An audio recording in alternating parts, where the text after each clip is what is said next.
Ega Ozaki, Rapa Irham, Ihsan Tawa, John Martin, Dewi Ratna, dan semua rebahaners yang ada di seluruh dunia. Sebuah film berjudul Pelatu Pesatekalan tahun 2026 akan menceritakan tentang seorang polisi korup dan kejam yang mengalami depresi berat akibat kesalahannya sendiri. Seperti apa keseruan kisahnya? Langsung saja pasang handsfree, simetriskan posisi rebahan, kencangkan celana pacar jika ada selamat menonton, dan cekicrot.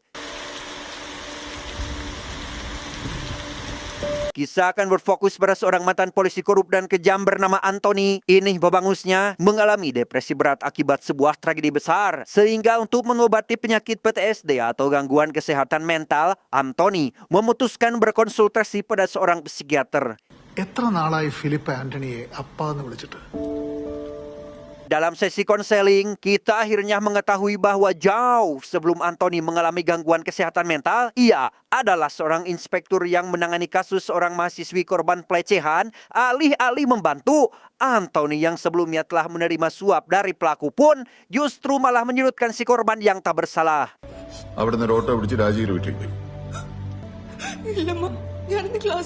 Akibat manipulasi data yang Anthony lakukan, membuat orang tua korban tak bisa melakukan apapun. Bahkan aktivis HAM bernama Irene yang berniat akan membantu pun malah diminta agar tidak pernah terlibat dengan urusan mereka lagi. Frustasi dan putus asa, itulah kondisi yang dirasakan si korban saat ini. Hingga pada akhirnya wanita malang tersebut memutuskan melakukan bundir.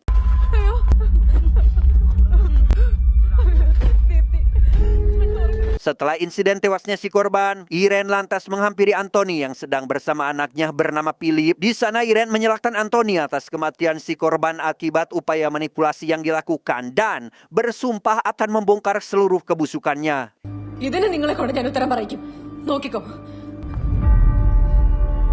Satu tahun setelah insiden tersebut, kita akan diperlihatkan pada seorang pria paruh baya bernama Samuel. Sehari-hari bekerja sebagai tukang servis, Samuel sangat senang setelah mendapat kabar dari Irene sang anak yang akan pulang dari perantauannya.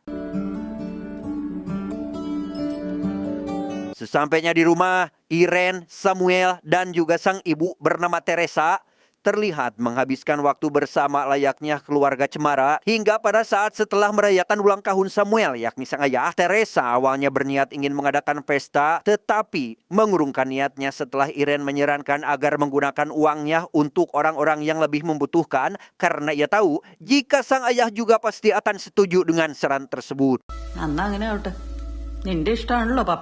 Singkat cerita, sebelum kembali ke kampus, Irene sejenak berbincang dengan Samuel terkait adanya proyek pertambangan ilegal yang nantinya akan ia tuntut. Meski Samuel telah mengatakan jika proyek tersebut milik orang-orang berpengaruh seperti pejabat pemerintah dan kroni-kroninya, Irene justru tetap bersikeras pada keputusannya demi menegakkan hak asasi manusia. That's a valid point. പക്ഷേ ഞാനതിനെ പേടിക്കുന്നേ. Tak lama setelah Irene berangkat menuju kampus menggunakan mobil milik Samuel, kita akan diperlihatkan pada Anthony yang kini sedang memergoki Philip dan teman-temannya bernama Rajep tengah berpesta narkoboy hingga membuat mereka hampir tak sadarkan diri. Dan setelah mengalami pertikaian kecil dengan sang anak, Anthony segera mengejar Philip yang sebelumnya berusaha melarikan diri. Sejenak kita akan kembali ke masa sekarang di mana si psikiater yang mendengar cerita Anthony menyalahkan atas caranya mendidik Philip yang terkesan sangat egois dan keras, mengingat Anthony lah orang tua satu-satunya yang dimiliki Philip setelah kematian sang ibu sejak lahir. Namun belum sempat si psikiater selesai menasihatinya, Anthony kembali melanjutkan ceritanya yang kini berkaitan dengan anaknya yaitu Philip.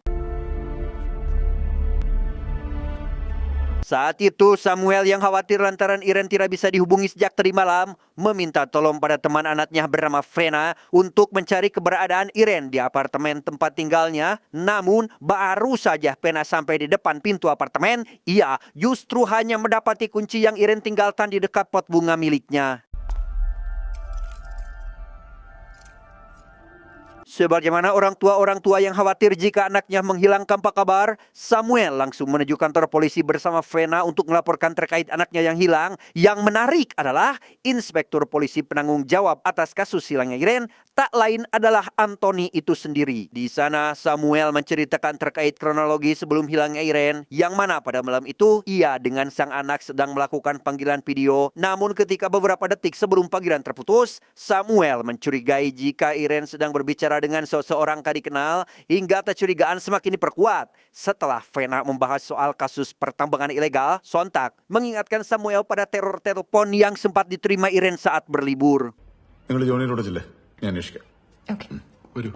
Usai membuat laporan kasus kehilangan, Samuel lantas menghampiri rumah seseorang mantan polisi yang sebelumnya pernah meneror sang anak. Hingga sesampainya di sana, Samuel seketika dibuat terkejut bukan main saat si polisi menjelaskan jika tujuannya harus menelpon kala itu adalah untuk mengabarkan terkait adanya jadwal sidang kasus pelanggaran HAM yang akan ditangani oleh Irene dengan lawannya tiada lain yaitu Anthony.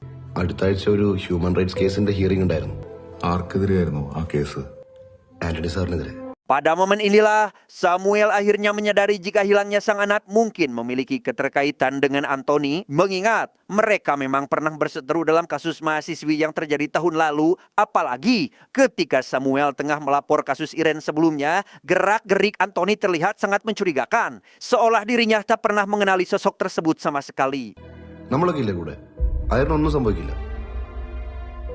Bertepatan dengan upaya Anthony CS dalam mencari keberadaan Irene, stasiun TV lokal juga mulai menyiarkan berita terkait aktivis HAM yang baru-baru ini dikabarkan hilang, di mana Teresa sang ibu yang melihat foto anaknya masuk ke dalam laporan orang hilang pun seketika dibuat sangat bersedih dan langsung menelpon Samuel saat itu juga.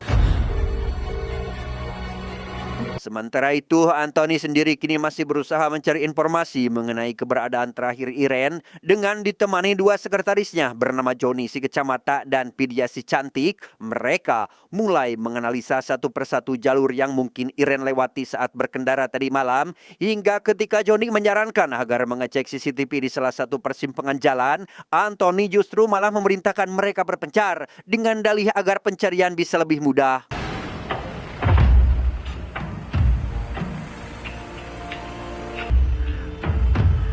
Tiba di persimpangan yang dimaksud, Anthony langsung menghampiri salah satu toko yang dilengkapi CCTV dekat lokasi dan meminta si penjaga toko untuk memutar rekaman pada malam sebelum kejadian, yang ternyata Anthony sendirilah orang yang terakhir sempat berkomunikasi dengan Irene. Meski hanya sebatas teguran karena Irene salah memarkirkan kendaraannya, Anthony yang tidak ingin jika dirinya terseret ke dalam kasus ini pun tanpa basa-basi langsung menghapus file rekaman tersebut.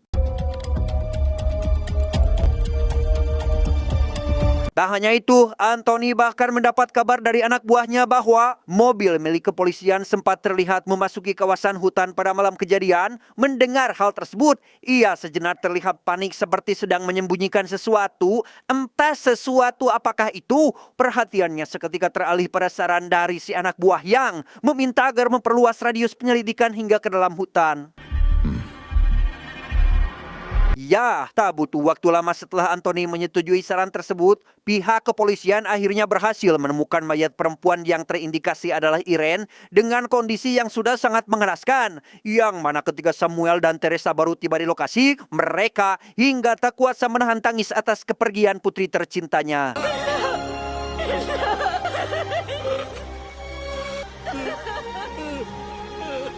Usai berhasil mengotopsi jasad Irene, dokter forensik lantas memberikan keterangan pada Anthony bahwa sosok yang telah menghabisi korban adalah seorang pembunuh brutal yang dengan kejamnya memotong seluruh bagian tubuh Irene, di mana si dokter juga menduga jika pelakunya pasti memiliki motif balas dendam pada si korban. ഒരുതരം പക വീട്ടിയതുപോലെ പിന്നെ rough and blunt object കൊണ്ട് തുടരെ. Hingga tak lama setelah jasad Irene disemayamkan, Anthony terlihat menemui sang atasan di ruangannya membahas soal keluhan dari keluarga korban yaitu Samuel yang meminta agar Anthony tidak lagi menangani kasus Irene, sehingga untuk menindaklanjuti hal tersebut, si atasan pun terpaksa harus menggantinya dengan seorang inspektur bernama Piroz yang nanti akan memimpin terkait perkembangan kasus tersebut.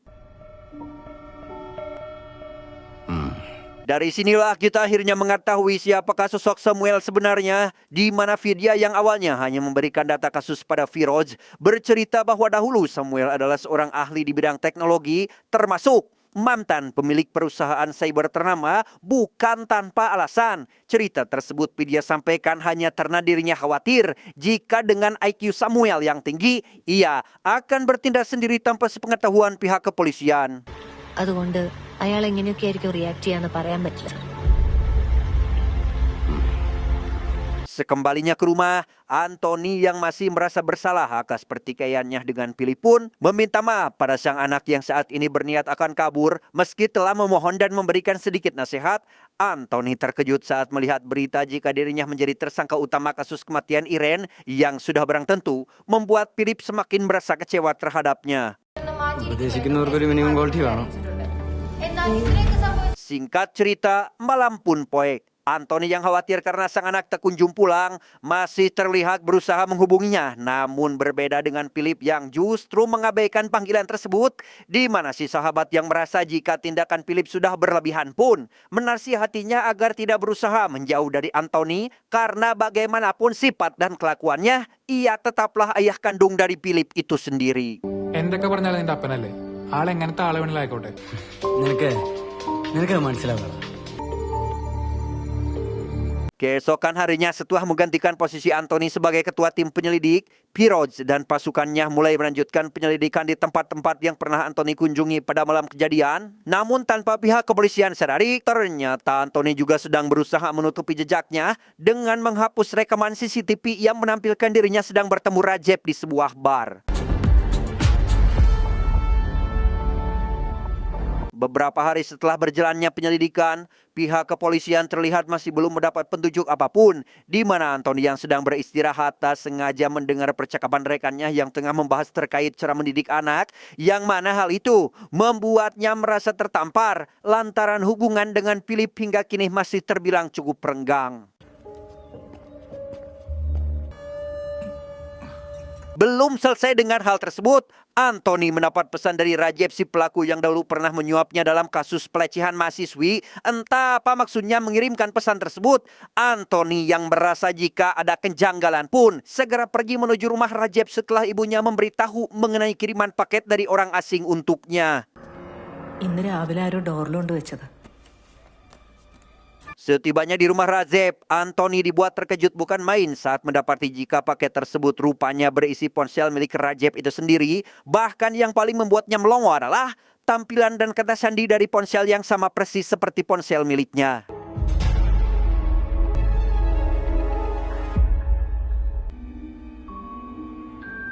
Firoz sendiri saat ini tiba di rumah Rajab setelah anak buahnya berhasil melecak ponsel milik orang tersebut. Di sana sudah ada Anthony dan ibu Rajab sedang menyaksikan sebuah video tentang Samuel yang ternyata tengah menyandar Rajab di sebuah gedung terbengkalai. മരിച്ചവർക്ക് നീതി വേണം. Selain menghabisi Rajab, Samuel juga menyalahkan dan mengancam Anthony atas kematian tragis putrinya, yang mana dalam video itu ia bersumpah akan membalaskan dendam sang putri pada orang kedua yang bertanggung jawab atas insiden tersebut, yakni itu adalah Anthony. Antony സാർ,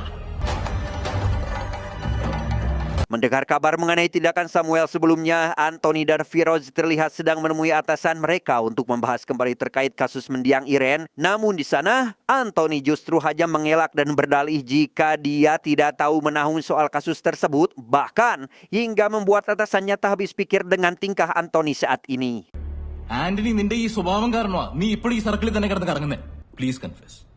ഞങ്ങൾ നിന്നെ പ്രൊട്ടക്ട് ചെയ്യും. Malam harinya ketika Anthony akan mengajukan cuti sakit, ia malah kedatangan seorang reporter berita yang mengaku jika kantornya sempat ditelepon oleh orang asing yang mengatakan jika tersangka kasus kematian Irene sebentar lagi akan menyerahkan diri ke kantor polisi. ഈ ഐറൻ കേസിലെ പ്രതി കുറച്ച് സമയത്തിനുള്ളിൽ ഈ സ്റ്റേഷനിൽ വന്ന information ഉണ്ടായിരുന്നത്. Mengetahui hal tersebut, Anthony tentu tidak langsung mempercayainya dan mengira jika nomor itu hanya berasal dari orang iseng saja, hingga setelah situasi mulai kondusif dan para reporter tengah menunggu di depan kantor, tiba-tiba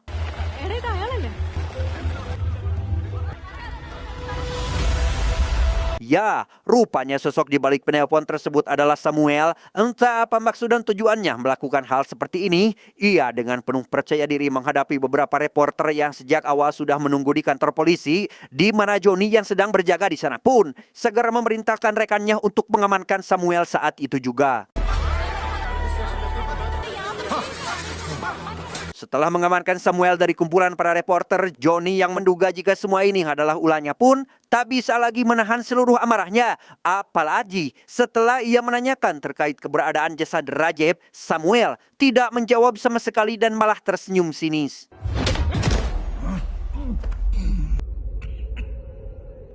Sejenak kita akan diperlihatkan pada Teresa yang saat ini sedang kedatangan Firoz, yang mana di sana ia diminta untuk bekerja sama dengan pihak kepolisian dalam mengungkap keberadaan Samuel. Namun karena sejak awal kepercayaan Pasutri ini terhadap pihak kepolisian sudah hilang, Teresa pun tentu menolak untuk memberikan pernyataan sedikit pun. ഞങ്ങൾക്ക് ഈ നാട്ടിലെ നിയമത്തിൽ വിശ്വാസമില്ല.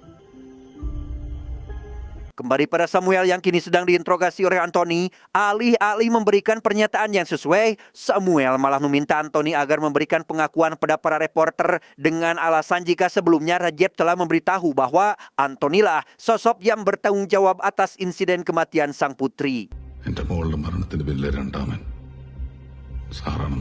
Mendengar hal tersebut, Anthony yang merasa jika dirinya tidak bersalah pun tentu langsung menolak permintaan Samuel, hingga ketika baru akan memanggil Firoz itulah Samuel sekonyong-konyong meminjam ponsel Anthony dan menelpon nomor asing yang diberikan oleh si reporter barusan sampai akhirnya സാറിന്റെ മോനെ. ഹലോ ഫിലിപ്പേ, നീ ഇതെവിടെയാ? di luar dugaan, rupanya selama ini Samuel telah menculik Philip, yaitu anak Anthony sendiri. Mendengar jika saat ini Philip sedang disekap dalam sebuah kotak dan dikubur hidup-hidup, Anthony yang sudah habis kesabaran pun langsung menyerang Samuel dengan penuh emosi, bahkan mengancamnya jika tidak memberitahu di mana lokasi Philip sekarang berada. ഫിലിപ്പേടെ പറയാൻ Selain berhasil menculik Philip, Samuel bahkan telah mengantisipasi segala bentuk ancaman yang akan datang, yaitu dengan meminum racun yang telah ia siapkan dan memberitahu Anthony jika ancamannya hanya sia-sia saja. Namun bukannya menyerah dan mengakui kesalahannya, si Anthony masih terus beralih jika dirinya tidak terlibat apapun. Tapi apa yang terjadi? വ്യക്തമാക്കുന്ന രണ്ട് സുപ്രധാന CCTV visuals ആണ് നിങ്ങൾ ഇപ്പോൾ കാണുന്നത്. ഐറൺ കൊല്ലപ്പെടുന്നതിന് തലേദിവസം രാത്രി ആന്റണി സേവ്യറും Apes, sungguhlah apes. Anthony malah dikejutkan dengan berita pertemuannya bersama Rajab sudah tersebar, termasuk aksinya membuntuti Iren, di mana hal tersebut tentu membuat Johnny bertanya-tanya terkait apa yang sebenarnya Anthony lakukan. സാറേ എന്താ ഇതൊക്കെ? Meski pelaku sebenarnya belum tertangkap dan semua bukti baru sekedar dugaan, Anthony yang tak tega melihat putranya terancam pun memohon agar Samuel memberitahukan keberadaan Philip. Namun karena Samuel telah merancang skenario ini dengan sangat matang, ia tidak langsung menjawab dan hanya memberikan serangkaian petunjuk yang harus Anthony ikuti untuk menemukan putranya. എന്റെ മോന്റെ അടുത്ത് നിന്ന് ഞാൻ ഇവിടെ എത്താൻ 15 മിനിറ്റ്. നീ ഒറ്റയ്ക്ക് പോയി അവനെ രക്ഷിക്കാൻ നോക്ക്. Akibat dari kematian Samuel membuat Anthony tidak memiliki cara lain untuk menemukan putri tunggalnya, sehingga dengan dipenuhi rasa malu dan penyesalan, ia pun akhirnya mengaku bersalah pada Johnny dan memohon agar membantunya menemukan Philip terlebih dahulu sebelum ia menyerahkan diri dan bertanggung jawab atas kasus ini pada sang atasan. അതിന് നിങ്ങൾ എന്റെ കൂടെ നിൽക്കണം. Karena sudah menjadi kewajiban seorang polisi untuk menyelamatkan nyawa yang sedang terancam, Johnny pun akhirnya setuju membantu Anthony dalam 1 jam ke depan. Kemudian mereka pun bergegas mengevakuasi jasad Samuel terlebih dahulu. Ketika Anthony tengah menerima telepon dari Firoz itulah, ia menyadari bahwa Firoz belum mengetahui jika Samuel telah tewas, sehingga dengan rendah hati, Anthony pun memohon pada Johnny untuk merahasiakan ini sementara waktu, karena jika informasi tersebut bocor, ia khawatir jika proses pencarian putranya akan terhambat. അടുത്തൊരു മണിക്കൂർ മുകളിലാരും അറിയാൻ നിൽക്കണ്ട. അറിഞ്ഞ കാര്യങ്ങൾ നമ്മുടെ കയ്യിൽ നിൽക്കില്ല. Untuk memastikan keadaan sang anak, Anthony lantas segera menelpon Philip guna menanyakan terkait kronologi penyekapannya. Hingga setelah mendengar pengakuan Philip bahwa ia sempat ditangkap dan dibius oleh Samuel, Anthony pun berusaha menenangkan putranya tersebut dan berjanji akan menyelamatkannya secepat mungkin. നീ പേടിക്കണ്ട, ധൈര്യമായിട്ടിരിക്കെ. Setelah menutup telepon tersebut, Anthony sempat teringat akan petunjuk yang Samuel berikan sebelumnya, yaitu berupa lokasi Philip yang hanya berjarak 15 menit dari kantor polisi, sehingga demi memaksimalkan pencarian, ia lantas segera mengumpulkan anak buahnya dan membagi mereka ke dalam beberapa tim untuk menyisir seluruh area dalam radius tersebut. നിങ്ങൾ 4 പേര് ഞാൻ ഈ പറഞ്ഞ റേഡിയസിലെ ഓരോ വഴികളിലും പോയി Bersamaan dengan upaya pencarian tim kepolisian di lapangan, Anthony yang menyadari jika Samuel adalah seorang ahli di bidang IT pun akhirnya mendapat titik terang setelah mencurigai 3 angka terakhir pada nomor ponsel yang Philip gunakan memiliki kesamaan dengan nomor kasus lama di Polsek Distrik Alufa. ഇതെല്ലാം ഒരു കോയിൻസിഡൻസ് ആണെന്ന് ഞാൻ വിശ്വസിക്കുന്നില്ല. Benar apa yang Anthony pikirkan berdasarkan laporan dari polisi distrik Alufa, 3 angka terakhirnya memang benar-benar nomor khusus di masa lalu, meyakinkan Johnny bahwa ini bukanlah sebuah kebetulan, melainkan ada unsur kesengajaan agar Anthony kembali mengingat kasus yang dulu pernah ditanganinya saat pertama kali menjabat menjadi inspektur kepolisian. ഞാൻ SI ആയിട്ട് അന്വേഷിക്കുന്ന ആദ്യത്തെ case. Saat sedang menunggu informasi kedua, Anthony dihubungi oleh dokter yang menangani jasad Samuel, di mana si dokter yang menyadari jika keadaan Philip tidak baik-baik saja pun meminta Anthony untuk menyambungkan panggilan ini kepada anaknya untuk memberikan sedikit arahan agar Philip tetap tenang dan berpikir jernih. മോൻ ഞാൻ പറയുന്നത് ശ്രദ്ധിച്ച് കേൾക്കണം. Selesai dengan Philip, Anthony meminta si dokter untuk merahasiakan kematian Samuel terlebih dahulu. Bukan apa-apa. Anthony hanya takut proses investigasi ini akan terhambat jika berita tersebut sampai muncul ke permukaan. സാമിന്റെ മരണ വാർത്ത 1 മണിക്കൂർ ഹോൾഡ് ചെയ്യണം. മനസ്സിലായി? ശരി doctor. Tak lama, Anthony kembali mendapat panggilan dari polisi distrik Alufa yang memberitahukan bahwa pelaku sebenarnya adalah anak dari seorang mantan anggota dewan yang kini dilaporkan hilang. Berdasarkan petunjuk yang didapat, korban ternyata sedang disekap di Hotel Liberty kamar nomor 403, yang mana informasi tersebut si polisi dapatkan dari pelaku yang dengan sengaja menggunakan nomor ponsel Anthony itu sendiri. Vijay report ചെയ്യ്. ഞാൻ വിളിക്കാം. Sir. Baru saja selesai dengan hal tersebut, lagi dan lagi Anthony dihubungi oleh pihak cyber yang mengaku kesulitan dalam melacak lokasi Philip, sehingga untuk memaksimalkan upaya pelacakan, pihak cyber meminta Anthony agar menelpon anaknya sekali lagi. Namun apa yang terjadi? എന്താ മോനെ? മോനെ?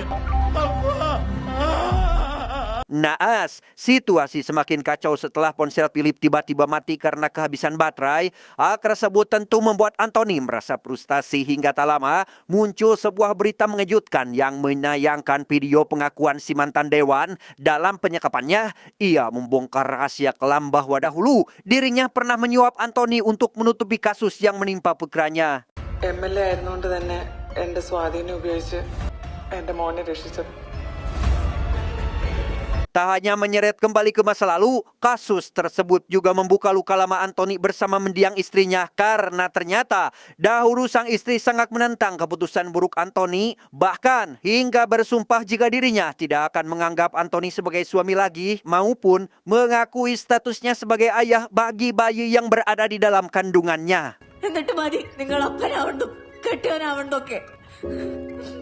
Melihat Anthony sedang kalut, Johnny dan Vidya lantas berusaha meyakinkan bahwa upayanya saat ini sudah sesuai dengan petunjuk Samuel. Yang di tengah pembicaraan mereka itulah, Anthony kembali mendapat panggilan dari seorang inspektur distrik Pagamon, memberitahu Anthony bahwa sejak beberapa hari lalu, Samuel seringkali menemuinya untuk menanyakan informasi terkait salah satu kasus lama, yang tentu membuat si inspektur merasa curiga jika kasus Iren dan kasus tersebut saling berkaitan.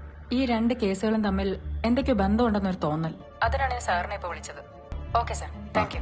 Sambil menunggu detail kasus lama di distrik Pagamon, Anthony yang sedang melakukan penyelidikan mandiri dikejutkan oleh berita yang menampilkan video amatir jasad Samuel di rumah sakit umum. Meski sempat kesal karena informasi kematian Samuel telah tersebar, namun Anthony yang tidak ingin upayanya terganggu pun segera mematikan televisi untuk meredam kegaduhan yang mungkin akan terjadi. Tepat setelah mematikan televisi, Anthony mendapat telepon dari atasannya yang mengeluh atas semua kekacauan ini. Namun karena hingga sekarang Philip masih belum ditemukan, Anthony lantas memohon para sang atasan untuk memberinya sedikit waktu dan berjanji akan menyerahkan diri jika keberadaan putranya telah ditemukan. ഇതിൽ കൂടുതൽ നിന്നെ എനിക്ക് സപ്പോർട്ട് ചെയ്യാൻ പറ്റില്ല Antony. Sorry sir. Imbas dari tersebarnya beberapa berita sejak permainan Samuel dimulai, situasi di rumah sakit umum dan Hotel Liberty kini mulai dipenuhi reporter yang sedang meliput upaya penyelamatan si mantan dewan, di mana salah seorang petugas hotel memberikan polisi data pemesan kamar yang tiada lain adalah Samuel itu sendiri. ഈ room book ചെയ്ത ആളുടെ ഡീറ്റെയിൽസ് മുഴുവൻ ഈ ഫയലിലുണ്ട് sir. Bersamaan dengan tibanya personil tambahan, Anthony menerima detail kasus lama dari media yang menunjukkan kemiripan fatal dengan kasus Iren. Selain pola autopsi tubuh korban yang hampir identik, pengakuan saksi mengenai keterlibatan mobil merah dalam kasus tersebut membuat Anthony sontak terkejut. Hingga akhirnya ia pun menyadari jika mobil yang dikendarai Samuel ternyata adalah kendaraan milik Rajab, si tersangka utama dalam kasus Iren. ഈ എലിസബത്തുമായിരുന്നു തമ്മിൽ ബന്ധമുണ്ടാവാൻ എന്തെങ്കിലും ഒരു സാധ്യത? അത് ഞാൻ അന്വേഷിച്ചിരുന്നു സർ. സോഫാർ അങ്ങനെയൊന്നും കണ്ടു. Mengetahui jika nomor terakhir yang dihubungi si korban adalah kakaknya, hal tersebut tentu membuat Anthony sontak teringat dengan kamar hotel nomor 403 yang sama persis dengan 3 angka terakhir pada nomor si kakak korban, sehingga untuk memastikan kecurigaannya, ia pun lantas menelpon nomor tersebut. Bukannya memberi informasi, sang kakak yang ternyata adalah seorang petugas Hotel Liberty justru mematikan telepon secara sepihak tanpa alasan yang jelas, di mana Anthony yang merasa curiga jika tindakan tersebut adalah bagian dari petunjuk pun langsung mencoba menghubunginya kembali, tetapi... Halo. Antony ഈ ഗെയിം മുഴുവിക്കില്ലെന്ന് ഞാൻ സാമിനോട് വാദിച്ചിരുന്നു. Ya, kecurigaan Anthony terbukti bahwa sang kakak hanyalah petunjuk kecil untuk menjangkau Teresa. Setelah mengangkat telepon tersebut, Teresa lalu membongkar upaya suaminya dalam mengungkap masa lalu Anthony, yang mana penyelidikan itu mengungkap sebuah fakta kelam dari seorang guru sekolah dasar mengenai kenakalan seorang murid yang sempat membuat ayahnya dipanggil ke sekolah. Namun bukannya memberikan efek jera, panggilannya justru memicu trauma mendalam bagi si anak akibat didikan yang sangat keras dari ayahnya yang tiada lain adalah Anthony itu sendiri. ഒരു കുട്ടിക്കും വീണ്ടും അവിടേക്ക് വരാൻ അയാൾ അവനോട് ചെയ്ത ഏറ്റവും വലിയ ക്രൂരത. Menurut pengakuan Rajab saat disandra, didikan keras Anthony tentu meninggalkan trauma mendalam bagi Philip yang secara tidak langsung. Hal itu malah membangkitkan sisi psikopat dalam dirinya. Namun karena tidak mampu melampiaskan pada Anthony, sehingga Philip hanya bisa menargetkan wanita yang lemah seperti korban kasus lama dari distrik Pagamon dan juga Iren yang termasuk ke dalam korban kekerasannya. Setelah mengungkap semua fakta di balik pelaku yang menghabisi putrinya, Teresa lalu memberikan satu petunjuk yang akan menjadi upaya terakhir bagi Anthony, yang mana petunjuk tersebut ternyata berupa nomor telepon milik dirinya sendiri dan ucapan Teresa yang berkata bahwa Anthony harus mengingat dari mana dirinya berasal. Always remember where we all come from. Meski awalnya sempat mengalami kebuntuan, Vidya yang sadar jika maksud dari petunjuk itu tiada lain adalah rumah Anthony pun bergegas pergi menuju lokasi bersama Anthony juga yang lain. Hingga setelah mereka tiba di sana, Anthony mendapat kabar dari petugas yang menemukan bekas galian tanah di halaman rumahnya. Namun tebak, siapakah sosok orang yang berada di dalamnya? Sir Rajeev. Bagaikan menelan pil pahit, upaya Anthony rupanya belum selesai setelah mendapati jika seseorang yang dikubur adalah Rajab yang ternyata masih dalam keadaan hidup. Sehingga dari sinilah ia mulai menyusun kembali tiap-tiap petunjuk yang telah didapat sampai akhirnya